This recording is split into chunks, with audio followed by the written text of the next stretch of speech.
69 साल पहले बंगाल ने अकाल का वो भयानक दौर देखा था जिसमें करीब 30 लाख लोगों ने भूख से तड़प कर अपनी जान दे दी थी। ये द्वितीय विश्व युद्ध का दौर था।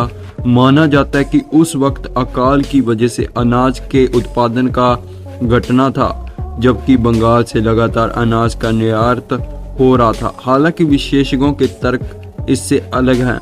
लेखक मधुश्री ने उस अकाल से बच निकले कुछ लोगों को खोज उनसे बातचीत के आधार पर अपनी किताब में लिखा है कि उस वक्त हालात ऐसे थे कि लोग भूख से तड़पते अपने बच्चों को नदी में फेंक रहे थे।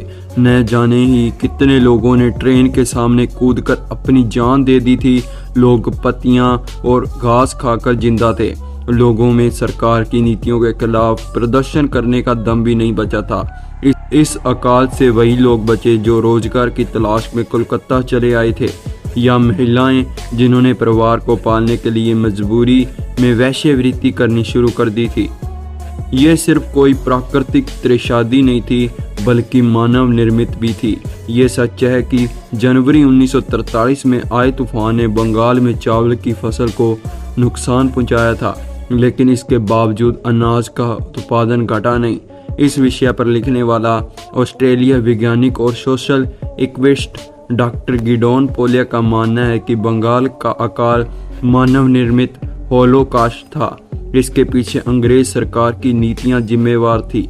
इस साल बंगाल में अनाज की पैदावार बहुत अच्छी थी, लेकिन अंग्रेजों ने मुनाफे के लिए भारी मात्रा में अनाज ब्रिटेन भेजना शुरू कर दिया और इसी के चलते बंगाल में अनाज की कमी हुई। वहीं जाने माने अर्थशास्त्री अमर्त्य सेन का मानना है कि 1943 में अनाज के उत्पादन में कोई खास कमी नहीं आई थी, बल्कि 1941 की तुलना में उत्पादन पहले से ज़्यादा था। इसके लिए ब्रिटेन के तत्कालीन प्रधानमंत्री विंस्टन चर्चिल को सबसे ज़्यादा जिम्मेदार बताया जाता है, जिन्होंने स्थिति से वाकिफ होने के बाद भी अमेरिका और कनाडा के इमरजेंसी फूड सप्लाई के प्रस्ताव को ठुकरा दिया। इन्होंने प्रभावित राज्यों की मदद की पेशकश की थी। जानकारों का कहना है कि चर्चिल अगर चाहते तो त्रैशादी को रोका जा सकता था। वहीं बर्मा पर जापान के आक्रमण को भी इसकी वजह माना जाता है। कहा जाता है कि जापान के हमले के चलते बर्मा से भारत में चावल की सप्लाई बंद हो गई थी। इन्हीं सभी कारणों से बंगाल में अकाल पड़ा था। तो दोस्तों, आज का सफर हमारा यहीं तक था। आपको वीडियो थोड़ी सी भी अच्छी लगी हो तो चैनल को सब्सक्राइब करना, वीडियो को लाइक करना। अब हम मिलते हैं अगली वीडियो के अंदर।